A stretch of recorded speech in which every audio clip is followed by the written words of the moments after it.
Allahu Akbar, Allahu Akbar, Allahu Akbar.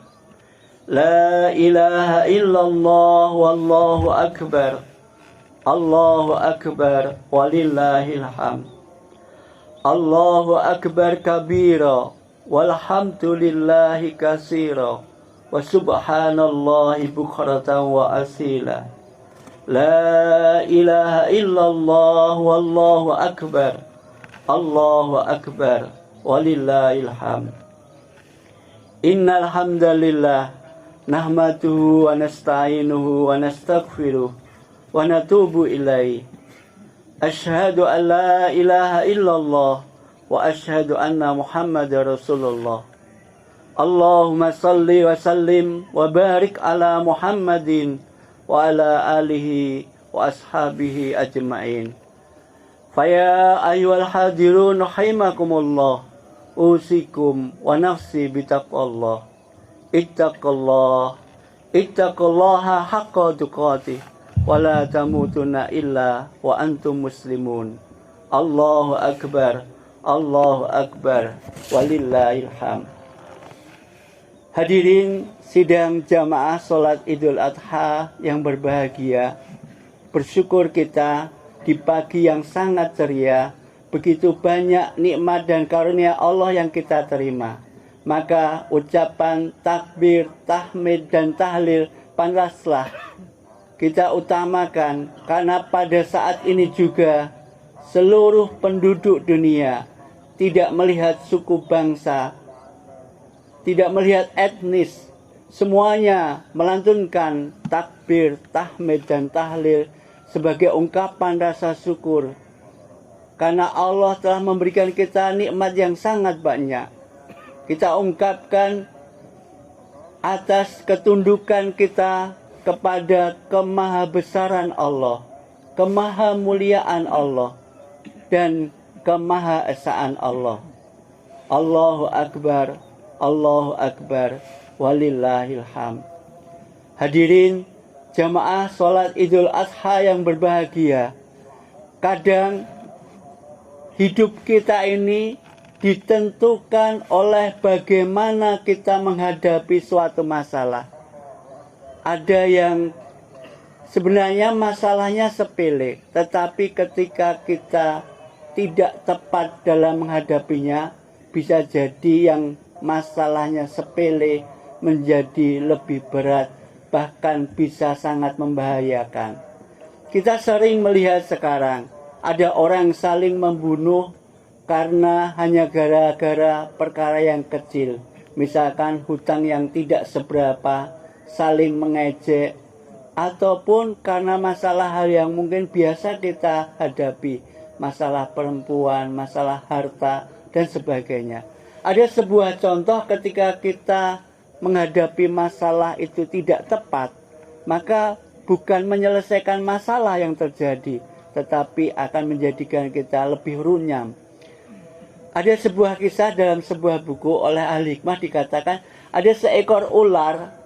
Ketika ular itu jalan-jalan, maka ular itu menyenggol mata gergaji. Kemudian karena ular itu merasa dirinya hewan yang besar, hewan yang kuat, hewan yang memiliki bisa yang sangat mematikan, maka harga dirinya itu tidak terima. Maka gergaji tadi digigitnya. Apakah ini menyelesaikan masalah? Tidak, bahkan mulutnya yang robek.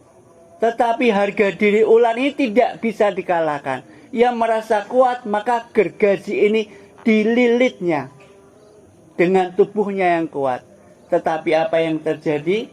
Bukan harga dirinya yang terlampiaskan, tetapi lama-lama tubuh ular ini mati oleh gergaji. Hadirin yang berbahagia, sidang sholat Idul Adha, contoh ini mungkin sederhana. Kita sering kadang-kadang hanya masalah sepele. Ketika kita misalkan diejek oleh tetangga kita, sebenarnya itu tidak masalah kalau kita tinggalkan.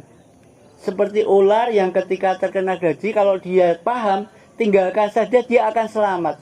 Tapi kalau kita membela ego kita, membela harga diri kita, kemudian malah kita bertindak yang tidak tepat, bisa jadi itu membahayakan kita. Dan ini sudah dicontohkan. Kita sering kali melihat ada tetangga saling membunuh, ada ayah membunuh anaknya, atau sebaliknya, anak membunuh ayahnya. Mungkin gara-gara yang sepele, yang sebenarnya kalau kita bisa mengikhlaskan ego kita, bisa meredakan marah kita, maka selesailah masalah. Maka hakikat korban yang sebenarnya adalah bagaimana kita bisa mengorbankan keinginan kita, mengalahkan ego kita, sebagaimana Nabi Ibrahim mengalahkan keinginannya demi taat kepada Allah, maka ia mengorbankan Ismail. Kemudian karena ketaatannya inilah Allah memberikan karunia yang sangat besar. Kalau kita tepat menghadapi masalah, insya Allah masalah itu tidak akan menjadi besar. Hadirin yang berbahagia, berkorban yang sebenarnya adalah mengalahkan diri kita, mengalahkan amarah kita. Maka orang-orang yang bertakwa itu dicirikan di dalam Al-Quran, wal kaziminal ghaidha wal afina anin nas. Itu orang yang pandai menahan marah dan mudah memaafkan. Karena inilah pengorbanan yang terbesar dari seseorang, bisa mengalahkan rasa harga dirinya, egonya. Hadirin yang berbahagia, suatu ketika ada seorang sahabat sowan kepada Rasulullah, kemudian bertanya, "Ya Rasulullah, tunjukkanlah aku satu amal yang dengan amal itu aku bisa masuk ke dalam surga." Lalu Rasulullah menjawab, "La taghdab walaka jannah."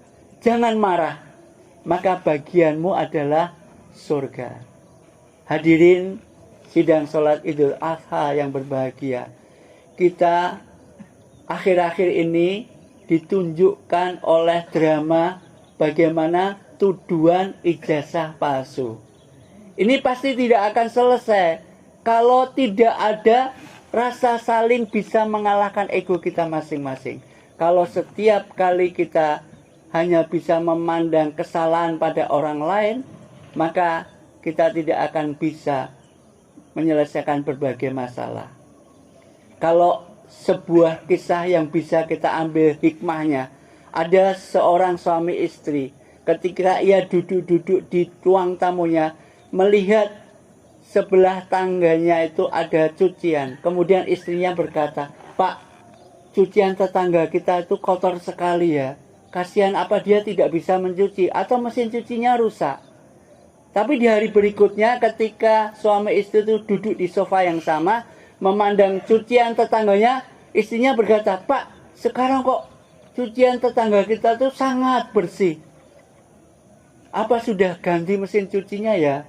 Ternyata suaminya mengatakan, "Tidak Bu, tadi pagi saya membersihkan kaca jendela kita, sehingga cucian tetangga kita itu tampak lebih bersih." Kadang-kadang kita tidak bisa melihat keburukan orang lain karena tertutupi oleh keburukan kita sendiri. Jamaah sholat Idul Adha yang berbahagia, maka hakikat korban adalah bagaimana kita bisa mengalahkan diri kita sendiri, mengalahkan ego kita untuk kepentingan yang lebih besar. Allahu Akbar, Allahu Akbar, walillahil hamd. Semoga kita dikaruniai kekuatan bukan hanya bisa mengorbankan seekor kambing atau seekor lembu, tetapi kita bisa mengorbankan apa yang paling berharga dalam diri kita untuk kemaslahatan yang lebih besar. Hadirin sidang sholat Idul Adha yang berbahagia, marilah kita akhiri khutbah ini dengan berdoa. Semoga Allah senantiasa menerima pengorbanan kita. A'udzubillahi minasyaitonirrajim. Bismillahirrahmanirrahim. Alhamdulillahi rabbil alamin. Hamdan na'imin, hamdan ni'amah wa yukafi'u mazidah. Ya Rabbana lakal hamdu kama yanbaghi li jalali wajhikal karim wa azimi sultanik. Ya Allah, limpahkanlah ampunan kepada hamba-hambamu yang beriman, yang yakin akan keadilanmu, kepada yang laki-laki maupun yang perempuan, yang masih hidup, terlebih yang sudah menghadapmu ya Allah. Sungguh engkaulah zat yang lebih dekat dari segala urusan, yang maha mengabulkan segala permintaan. Ya Allah, ampunilah segala salah dan dosa kami, khususnya kepada ayah ibu kami, kakek nenek kami, saudara-saudara kami, baik yang jauh maupun yang dekat, baik yang hidup maupun yang sudah menghadapmu. Karuniakanlah ampunan, kasih sayang, dan kesehatan yang bisa menjadikannya taat kepadamu. Muliakanlah kedudukannya di sisimu saat masih hidup maupun ketika telah berpulang kepadamu. Janganlah engkau menjadikan kami berat untuk berbakti kepada mereka. Engkau menyesatkan kami sepeninggalkan mereka. Dengan sebanyak curahan rahmat-Mu ya Allah, yang maha belas kasihan, dan segala puji hanya bagi-Mu, Rabbal Alamin. Ya Allah, ajarkanlah kepada kami untuk bisa mensyukuri nikmat yang telah Engkau berikan kepada kami dan kepada kedua orang tua kami. Ajarkanlah kepada kami agar kami senantiasa bisa beramal soleh yang Engkau terima, dan masukkanlah kami ke dalam golongan hamba-hambamu yang soleh. Rabbi auzi'ni an ashkura ni'mataka allati an'amta alayya wa ala walidayya wa ana amala salihan tardah wa dakhilni birahmatika fi ibadika salihin. Rabbana atina fid dunya hasanah wa fil akhirati hasanah wa qina azabannar. Rabbana taqabbal du'a innaka antas samiul alim wa tub alaina innaka antat tawwabur rahim. Subhana rabbika rabbil izzati amma yasifun wa salamun alal mursalin walhamdulillahi rabbil alamin. Assalamualaikum warahmatullahi wabarakatuh.